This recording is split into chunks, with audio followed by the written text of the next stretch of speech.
Bonjour et bienvenue dans cette 10e et vraisemblablement dernière pilule du coaching. Aujourd'hui, le thème du jour, c'est le coaching d'équipe, hein. Le coaching d'équipe est assez à la mode, on va dire, ces dernières années, et ça continue à l'être. Il y a une assez forte demande pour du coaching d'équipe. Alors, en quoi ça consiste? On va voir deux aspects principaux dans ces quelques minutes. La première, c'est euh, pour quelles raisons on fait appel à un coaching d'équipe, d'accord? Et deuxièmement, qu'est-ce qu'on y fait? Voilà, dans ces journées ou demi-journées qu'on passe tous ensemble, quels sont les processus utilisés, les buts et, euh, et ce qu'il en ressort. Voilà pour le programme du jour avec toujours une conclusion à la fin, comme d'habitude. Alors, allons dans le vif du sujet. Qu'on sait qu'on fait une intervention en tant que coach professionnel ou du coaching d'équipe. Vous me direz souvent, c'est quand il y a un problème. Certes, c'est vrai, c'est très souvent le cas, on nous appelle quand la situation est déjà problématique, mais ça ne se limite pas à ça.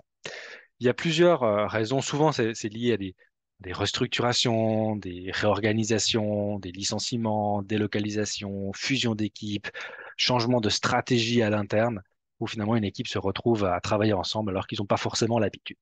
D'accord? Donc le thème classique, on va dire, c'est ce qu'on appelle le team building, ou autrement dit la cohésion d'équipe.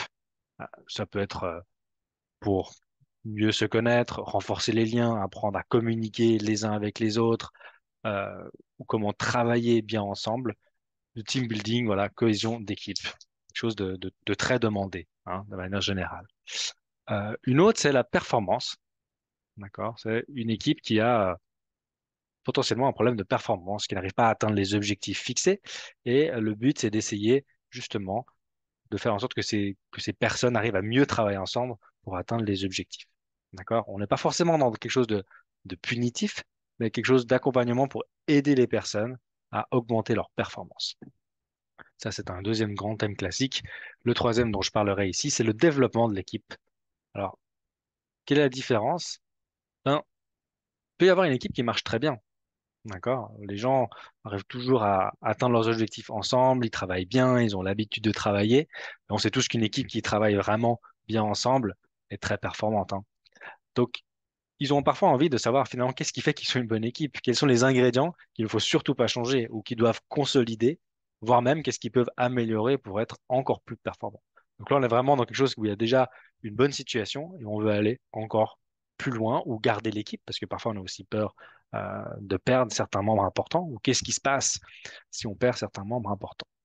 Voilà les raisons classiques, on va dire, d'intervention et généralement, la plupart du temps, c'est du team building, de cohésion d'équipe. Ok, très bien. Qu'est-ce qu'on y fait pendant ces ateliers? J'appelle ça plutôt des ateliers workshops parce que finalement, c'est pas un coaching individuel où on est du sur-du-mesure avec des questions et des processus. Là, on coach une équipe dans son entièreté. D'accord? On ne coach pas des individus, mais on facilite les interactions, le développement d'une équipe. On est plus des facilitateurs que des coachs. Bien sûr qu'on utilise des outils, des moyens, des connaissances qui viennent de ce milieu-là pour trouver des solutions. Alors, il y a tout simplement des choses qui sont plus en lien avec des questions-réponses, hein, apprendre vraiment à se connaître. On peut travailler sur les motivations. Qu'est-ce qui motive une équipe ou qu'est-ce qui démotive une équipe? Quelles sont ses valeurs? On dirait des fois, on entend le mot valeur, on met les yeux au ciel. Mais une équipe qui connaît bien ses valeurs en commun et qui sait pourquoi elle avance, dans quelle direction, quelles sont ses motivations profondes, non, les valeurs, c'est quelque chose qu'on n'est pas prêt à compromettre. Donc, je peux vous dire que c'est des équipes qui avancent vraiment bien ensemble. Ça peut être aussi trouver des solutions à des problématiques. Souvent, on se concentre sur le problème à résoudre, mais on a aussi des processus qui permettent vraiment de concentrer sur quelles sont les solutions, quelles sont nos forces, sur quoi on devrait se concentrer pour arriver à atteindre l'objectif. Donc, c'est des angles de vue un peu différents que les habituels, résoudre le problème, mais vraiment trouver des solutions. Et de nouveau, on va vers trouver des solutions, trouver l'équipe idéale.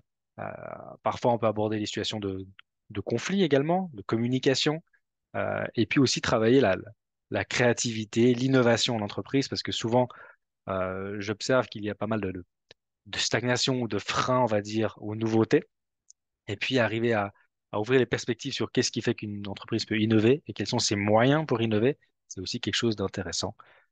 Finalement, on peut aussi travailler sur des jeux de rôle, de mise en situation, pour faire vivre concrètement aux collaborateurs une expérience qui leur ouvrira les yeux sur des nouvelles perspectives. Voilà, j'ai beaucoup parlé sur qu'est-ce qu'on peut faire dans un coaching d'équipe. Il y a énormément de choses. Évidemment que c'est à la carte. C'est quelque chose qui se travaille en amont avec le responsable ou les responsables des équipes euh, qui seront présentes le jour J. Et puis, on travaille sur les objectifs qu'on veut atteindre ensemble pour cette équipe, de façon à faire vraiment un programme qui est calqué sur mesure et qui répond vraiment aux besoins de l'entreprise. Évidemment que le jour J, il peut y avoir une boîte de Pandore qui s'ouvre. Oui, ça peut arriver, mais ça peut aussi être un moyen justement d'arriver dans des discussions profondes et intéressantes que parfois on évite, malheureusement ou heureusement, qui sait. Voilà, le coaching d'équipe, un sujet vraiment très intéressant, qui est aussi, on va dire, économiquement parlant, intéressant, vu que la somme est divisée évidemment par le nombre de participants. Qu'est-ce qu'il y a à retenir principalement? Alors, l'image du jour pour moi, c'est que finalement, la force, si vous voulez, de l'équipe, je nomme F comme un scientifique, elle est supérieure à la somme des forces des individus. Voilà. Bon, je suis un scientifique, donc je me prive pas ici de mettre une petite formule.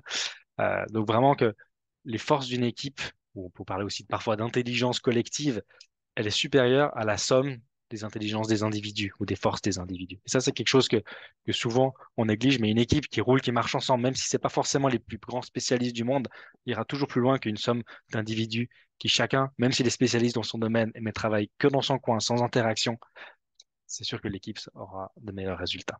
Voilà. Voilà ce qu'il y a à retenir. Je vous remercie pour votre attention et cette 10e pilule du coaching. Je ferai quand même une pilule, on va dire, de conclusion, voilà, sur cette aventure des 10 pilules du coaching. Qu'est-ce que j'en ai retenu? En quoi ça peut vous aider? Un petit débrief pour la prochaine fois. Voilà, c'est tout. Et sinon, je vous souhaite une excellente journée. Au revoir.